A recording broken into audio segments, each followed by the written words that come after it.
A verdade da fé, sem rodeios. Reflexões com Ricardo Gondim. Gênesis capítulo 20, versículos 2 ao versículo 5. Disse Abraão de Sara, sua mulher: ela é minha irmã. Assim, pois, Abimeleque, rei de Gerar, mandou buscá-la. Deus, porém, veio a Abimeleque em sonhos de noite e lhe disse: vai ser punido de morte por causa da mulher que tomaste, porque ela tem marido. Ora, Abimeleque ainda não havia possuído. Por isso disse: Senhor, matarás até uma nação inocente? Não foi ele mesmo que me disse: é minha irmã? E ela também me disse: ele é meu irmão. Com sinceridade de coração, na minha inocência, foi que eu fiz isso. 26, versículo 2 em diante. Apareceu-lhe o Senhor e disse: não desças ao Egito. Fica na terra que eu te disser. Habita nela e serei contigo e te abençoarei, porque a ti e a tua descendência darei todas essas terras e confirmarei o juramento que fiz a Abraão, teu pai. Multiplicarei a tua descendência como as estrelas do céu e te darei todas estas terras. Na tua descendência serão abençoadas todas as nações da terra. Porque Abraão obedeceu a minha palavra e guardou os meus estatutos, os meus preceitos, os meus estatutos e as minhas leis. Isaque, pois, ficou em Gerar. Perguntando-lhe os homens daquele lugar a respeito da sua mulher, disse: é minha irmã. Pois temia dizer: é minha mulher. Para que, dizia ele consigo, os homens do lugar não me matem, por amor de Rebeca, porque era formosa de aparência.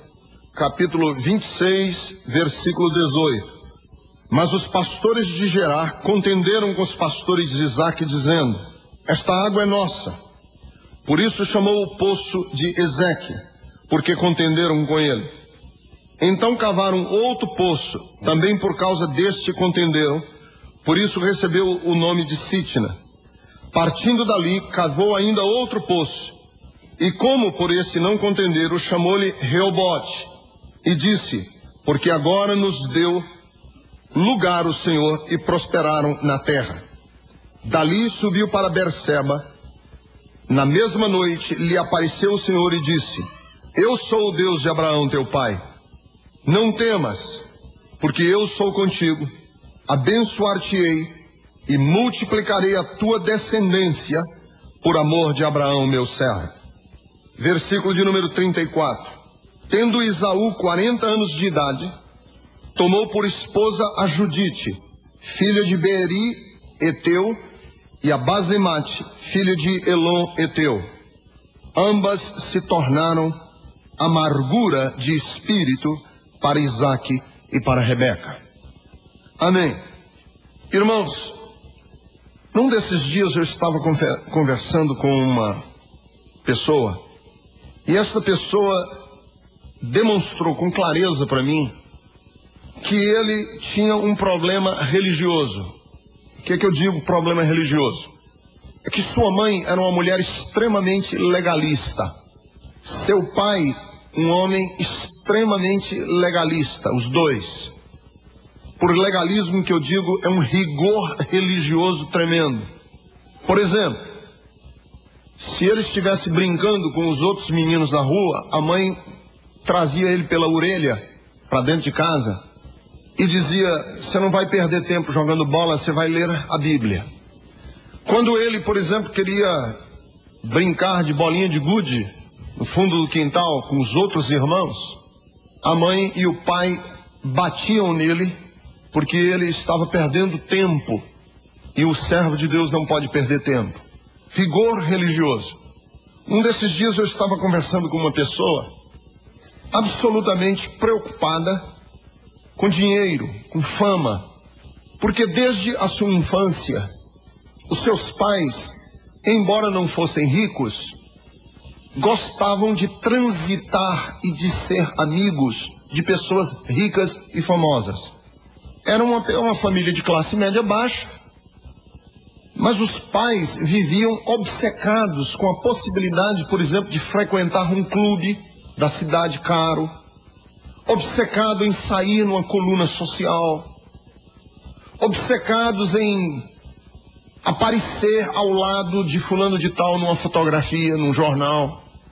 Num desses dias eu estava conversando com uma pessoa que o seu pai era um homem violento. Por exemplo, ele sentava na mesa, o pai, e quando, por exemplo, o prato não estivesse limpo, ou a comida não estivesse boa, ou o feijão estivesse frio, ou o arroz estivesse grudento, ele literalmente jogava o prato contra a parede, num estupor de ira e de vingança. Um desses dias eu estava conversando com uma pessoa que nunca teve a possibilidade de conversar com o pai, sentar e ter um papo com o papai, conversar com meu pai. Nunca teve essa possibilidade de bater um papo, de conversar, de tecer qualquer conversa sobre qualquer assunto. E em cada um desses casos que eu mencionei para vocês, seja do legalismo religioso, seja da sensualidade, seja da riqueza ou da busca da fama, seja da violência, todos esses fatores que foram vividos por aquelas pessoas na sua infância tiveram desdobramentos quando eles foram adultos. Uma pessoa que nasce num ambiente religioso, legalista, ele aprende a ser fariseu, ser hipócrita. Porque uma mãe pode trazer o menino pela orelha e obrigá-lo a sentar diante de uma Bíblia. Mas ela não pode obrigá-lo a gostar de ler a Bíblia. Isso ninguém obriga ninguém. Uma criança que cresce num lar que tem sensualidade, mesmo uma sensualidade enrustida, ele vai desenvolver duas dimensões. Ou ele se torna uma pessoa exageradamente liberal, uma pessoa exageradamente sensual, se ele é homem ou se é mulher, um conquistador, um Dom Juan, ou ele se torna averso à sensualidade que ele, mesmo enrustida, conviveu no seu lar. E é nesses casos que nascem muitos, não estou dizendo que sempre, mas muitos casos de homossexualidade, que é uma rejeição da figura ou masculina ou feminina. Se é menino, ele rejeita o padrão masculino e firma uma identidade com o feminino, e aí nasce o homossexualismo masculino. Se é menina, ela rejeita o padrão, estabelece uma relação de identidade com o sexo oposto, e aí existe o caso do lesbianismo. Homens, por exemplo, que você não tem liberdade de conversar com seu filho adolescente. Você não sabe o que dizer para ele.